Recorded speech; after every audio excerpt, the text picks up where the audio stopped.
Katika dunia ya sasa, mwili unahitaji nguvu zaidi ya chakula cha kawaida.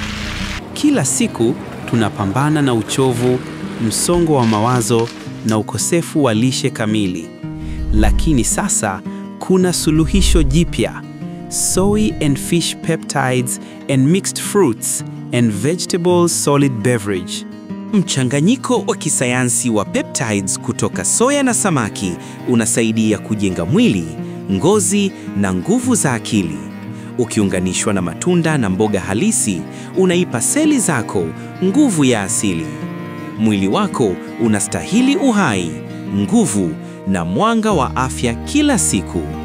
Soy and Fish Peptide Solid Beverage, lishe ya kisasa yenye nguvu ya asili. Eternal. Afya, kipato, amani na upendo.